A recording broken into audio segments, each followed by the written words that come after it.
Lammy. Cheers, Rube. See you, mate. Buddy. Take care. All the best. See you later. Cheers, mate. Yep.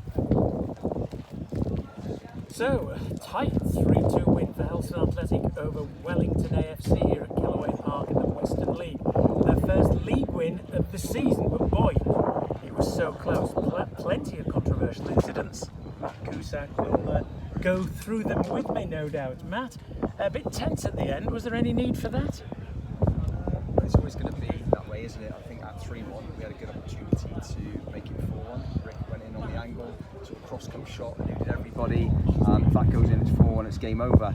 But obviously the score remained 3-1. A couple minutes later they get a long throw, put it into the box and managed to poke it home for 3-2, and it sets up a final frantic 5 minutes. So, but you know, credit to our players again. Same as last weekend, we managed to stay resolute and see out the game. So, yeah, I was delighted with that. Overall, they started brightly. I thought you controlled the majority of the first half, and likewise in the second half. Again, as a manager's point of view, where are you percentage-wise? 75% happy, 70%,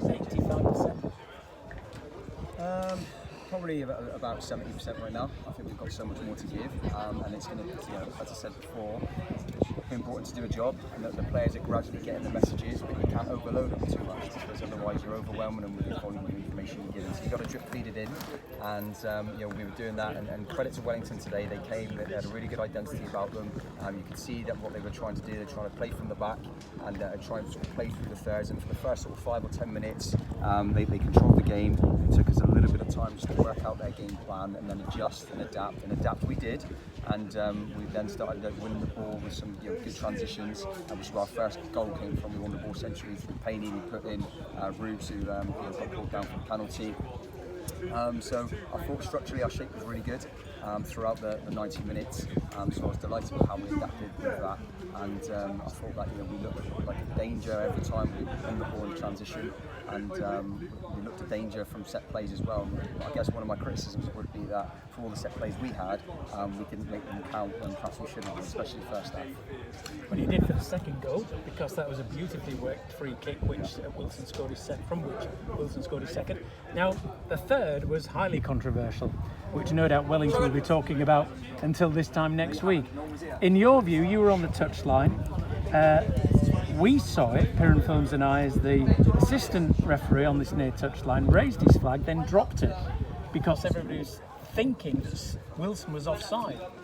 But Shepherd, the goal scorer, was onside. He ran from the back of Wilson and rounded the keeper and put it in. How did you see it? It was a bit of a mess. Who was onside? Who was offside? How did you see it? Well, Rick was onside, and that's why, you know, he went through and rounded the keeper and scored the goal. I think Ruben was offside. Whether he interfered or not, I would need to watch it back as part of a replay. But what I would say is that, you know, I'd be annoyed if my players were stopping when a whistle hadn't been blown. So the whistle hadn't blown, and so therefore we played to the whistle. And that's a message that I would always give our lads as well. And you know, they didn't do that, and on the day that potentially has cost them. You played to the flag as well, shouldn't you?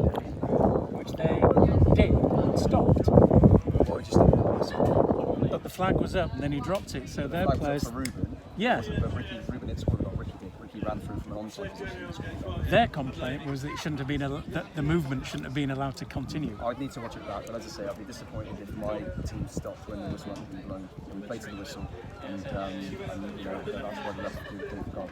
Okay, so here you are, new manager. You've won your first league game. You're through to the next round of the FA Cup, and you face Saltash at their place, your former club, on Tuesday night. So, what would your report be? As a school teacher, what would your report be if I looked at it first thing Monday morning? Sorry, what sense? Beginning of the season, the start to the season that you've had. Oh, okay. First game we were naive, and we were caught cold here by a Bridgewater team where on the day I didn't feel either keeper was really that busy in open play, but they punished us for some sort of sloppy errors and naivety. But yeah, we've addressed that, and second game at Street, I think that we grew into it, and it was a better performance again today. And that's going to happen as partnerships start forming, as players start understanding one another's game with new signings coming in. I mean, Jordan Kopp just walked past there today and he looked like a Rolls Royce when he came on. He showed inside 2 minutes with 2 defence splitting passes, one which led to a goal, and what he's all about and why he's been brought to this football club. So that's why I rated Our performance at the minute at about 70%. The original question, I know there's so much more to come, and across many areas and phases of the game. But yeah, in terms of report, we're heading in the right direction.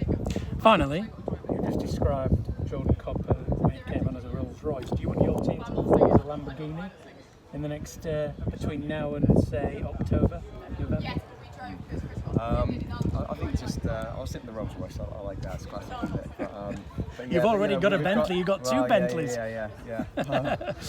So we've not seen one of them yet, have we? That's it. So yeah. Listen, we just got to keep heading in the right direction, and just got to keep trying to get better. And, we've got to look back on now, and we'll keep doing bits from our perspective as a management coaching team, see what we can do in terms of adding value. But the players are really reflective and they're responsive to the feedback we give them. And as I say, we're at about 70% right now, and it's going to be a really tough game on Tuesday. Cusack are a very good side at this level, and we know that. And so we'll be going there to improve again on today, but then from areas where we can do better, and we'll be going to give the best account of ourselves that we can. Keep up the good work, man.